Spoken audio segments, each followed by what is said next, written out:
Sandra. Već 10 godina volontiram u Krapinsko-zagorskoj županiji u raznim udrugama za mlade, djecu i osobe treće životne dobi. Kroz razne volonterske akcije za djecu odlučila sam upisati studij ranog i predškolskog odgoja i obrazovanja. Već nekoliko godina radim na sezoni kao dječji animator, te sam tamo prisiljena pričati s djecom na drugim jezicima i iz tog razloga htjela bi nakon svog završetka fakulteta otići negdje u inozemstvo i isprobati neko volontiranje izvan Hrvatske. Kroz dugoročno volontiranje htjela bih unaprijediti znanje nekog stranog jezika, a isto tako vidjeti zapravo kako u drugim državama kakve imaju koncepte u radu u vrtićima, u dječjim udrugama i sl.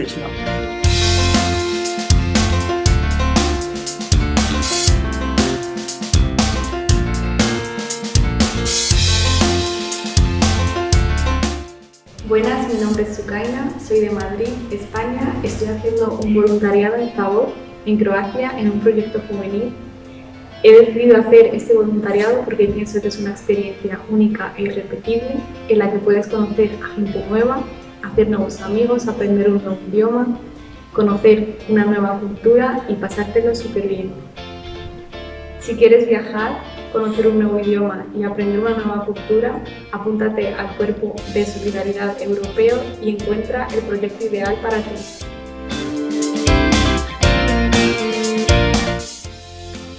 Moje ime je Gabriel, ja sam volonter već nekoliko godina, volontiram u raznim udrugama, ujedno i u mreži Udruge Zagor.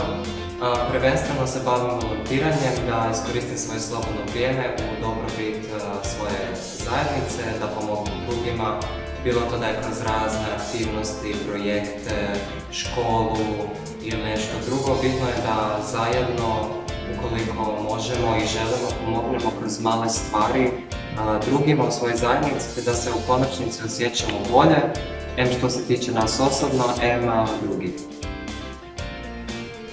Za mene je volontiranje iskorištavanje svog osobnog slobodnog vremena za pomaganje u svojoj zajednici, da se svi osjećamo kao jedno, da pomognemo jednim drugima, te da učinimo sam način života u našem mjestu bolje. Smatram kako je volontiranje vrlo bitno i super, zato jer ujedno kroz volontiranje, zato što pomognemo drugima i zajednici, stečemo neke nove kvalifikacije, vještine, kroz bilo kakve radionice ili edukacije možemo naučiti nešto novo. Volontiranje nije samo besplatno trošiti svoje vrijeme, nego je ujedno i učenje novih stvari besplatno.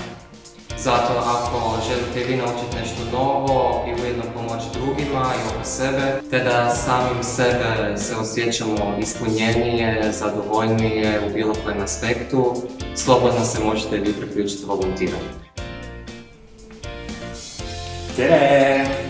Kui sina tahad ka olla vabatahtlik tulla näiteks Horvaatiasse, nagu mina olen, siis kindlasti tule, sest sa saad siin õppida erinevaid uusi asju, saad arendada seda, mida sa oskad ja tõesti, sa leiad uusi sõpru ja võib-olla, mine tea, võib-olla isegi omale kallima naise nali, aga igatahes kindlasti tule liitu ELS-iga.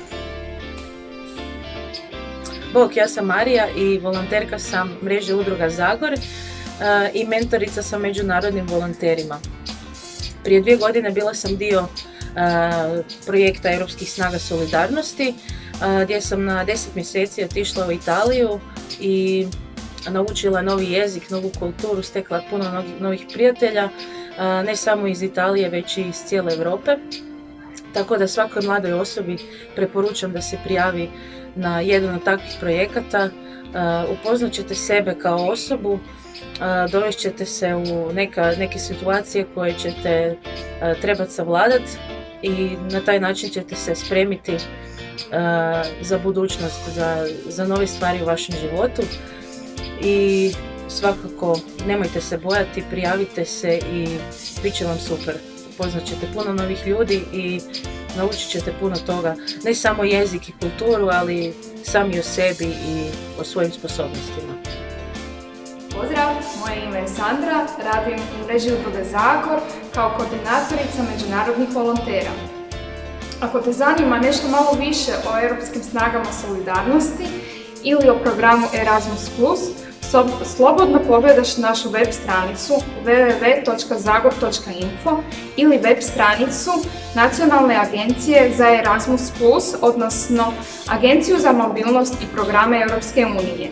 Ako te zanima malo više o putovanju, o volontiranju, o razmjenama mladih, eto to su stranice koje slobodno pogledaš. Isto tako možeš i vidjeti sve te informacije na našoj Facebook stranici kao i na našoj Instagram stranici. Ako ste zainteresirani, prijavite se i vi. Priključi se i ti. Prijavi se i ti. Čekamo te.